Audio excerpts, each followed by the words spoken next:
Hey guys, and welcome to the first episode of Whs Tea Spill. Me and my co-hosts have been investigating the murder of Heyman Lee for quite a while now, and we have come to our own conclusion. Yes, Miles, we have reached the conclusion with the help of another podcast called Serial. Be sure to listen to that before listening to this. And also the episode called Anon, What Serial Didn't Tell You from Crime Junkies. We have reached the conclusion that Jay was the one that committed the murder of Heyman Lee. Exactly. This obviously would mean that Anon has been wrongfully convicted, and that legal action should be taken to release him from prison after granting him a new trial. First, though, let's introduce ourselves. I'm Emma. I'm Anurag. I'm Miles. And I'm Cecilia. Now, to get on with the episode, we will dive into the four main reasons why we believe that Jay should have been convicted of Heyman Lee's murder instead of Anon.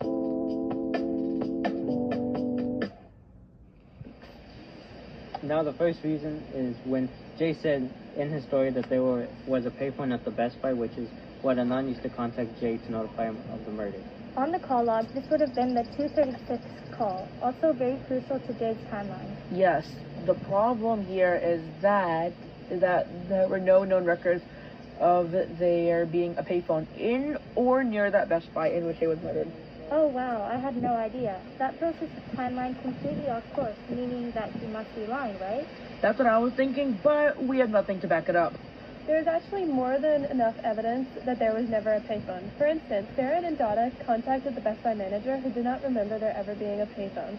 That's all I remember. Does anyone else have anything?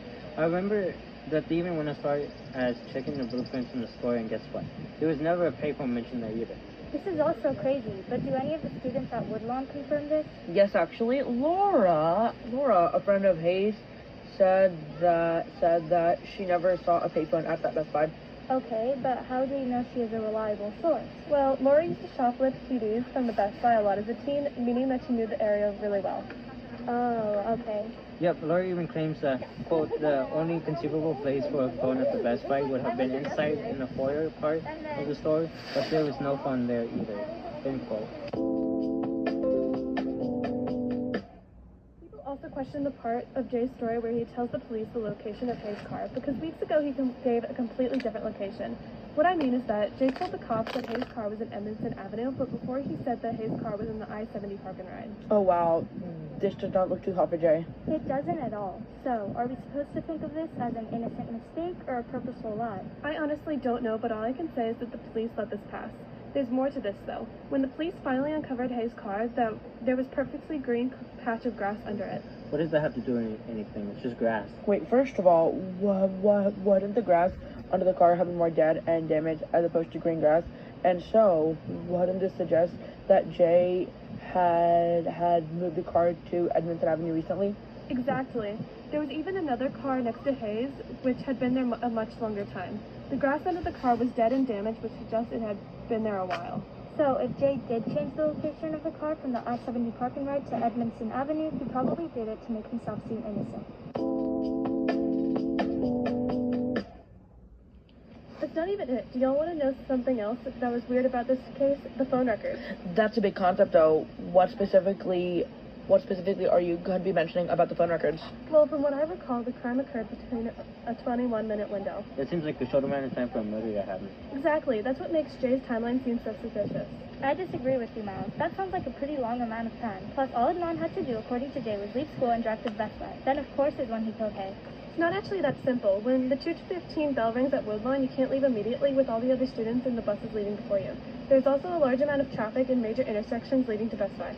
So Sarah and Donna even tried the whole route themselves to determine whether it was possible in 21 minutes. First, they got into their car at the 2:15 bell and waited to get out with the students and the buses, which took 11 minutes. They then drove through the intersections and under the Beltway, which took 17 minutes. According to Jay's story, the car was parked in the back corner of the parking lot, and so Dana also parked there, which took about 18 minutes. This would give Adnan 3 minutes to get Hay, put her into the trunk, and then call Jay at the phone booth, which still hasn't been confirmed to be existing. Jay and Adnan then go on a ride, and he eventually ends up being dropped off at track. So I guess this really isn't impossible after all. Well, even though Sarah and Donna made it seem possible, they only left a minute and a half of strangulation and no room for pause during the whole thing. Also, the timeline charted when acted out, the schedule doesn't match off with Jay's timeline. For example, Sarah explained, quote, sort of from 12:07 until 6:07, that window of time is where Jay's story does not line up with cell phone records, and the timeline he's giving is not lining up with the times of the cell phone calls, end quote. I see. This must mean Jay's timeline is completely made up, plus we had all those inconsistencies throughout his interviews as well. I mean, I wouldn't say it's fully made up, but I can agree that Jay had something to do with his death, something other than just helping bury the body. Speaking about inconsistencies in burying bodies, this brings me to our last and final reason towards believing Jay to be guilty. Ooh, I think I know where you're getting at. Can I say it then? Go ahead, Cecilia. Jay told Jen in his interview that he didn't assist Adnan in the burial of her body, but there is a lot of evidence that points to that statement being false. For example, Jen tells the police that she drove Jay back to Whiskey Mill, and Jay jumped out to grab the shovels and rid them of the fingerprints. Jen also points out in her testimony that Jay made her go to his work and go to the dumpsters in the back so that he could throw out his clothes. Wow, that's really suspicious. I wonder how he got people to believe that he didn't commit the murder with all this incriminating evidence. Miles, if there's one thing I've learned from this case, it's that the police did not do their job correctly. Yes, that's true, but this specific piece of evidence is really suspicious to one police officer, and he even went as far as to say, quote, for a guy who's telling that he didn't kill anyone and didn't help dispose of the body, he sure is taking a lot of precautions, end quote. So what you're saying is that the police actually did do their job? Well, yes and no. The police definitely found this suspicious, but didn't think much of it after because their eyes were set on Adnan the entire time during this investigation. Yeah, just imagine if they had investigated anyone else as much as Adnan. The outcome would have been completely different. At least that has encouraged more people to look into the case on their own, like us. That too. Does this mean that we have come to an end?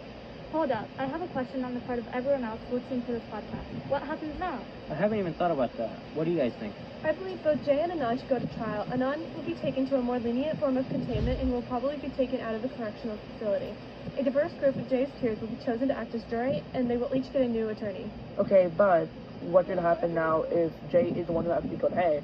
That's a great question. Jay should be tried in court and should be charged with first-degree murder, and then once the conviction happens, he will be sentenced to either death, life imprisonment, or life imprisonment without possibility of parole. Jay will most likely have the same conviction as Adnan and face life imprisonment. Jay's punishment could also be more severe because he lied under oath and also continuously changed the story when the police questioned him, which could lead to him being charged with obstruction of justice. I definitely agree. Jay had so many inconsistencies, but they were all just ignored throughout the investigation, which annoys me so much. It annoys me too. I have one more question for the closing off for today. How about Adnan? What should happen to him? I think Adnan should be able to have a new trial with a different jury, judge, and lawyer. He should also be moved out of the correctional facility and placed into a holding cell while his trial is going on. If it is found that Adnan was wrongfully convicted, which is what we all believe happened, he should be exonerated. For those that don't know what exonerated is, it is to lose or blame for a fault or wrongdoing. Yeah, thanks for making that clear, Miles. I would also like to add that Adnan should petition for a redress by looking to be compensated for his time behind bars, even though the state of Maryland does not compensate those who are wrongfully imprisoned. Sounds about right to me. Well, I think that's all. So, can we conclude episode 1 for real this time? Thank you all so much for listening to our take on Adnan Syed and Heyman Lee's case. Hope you enjoyed and have a good day.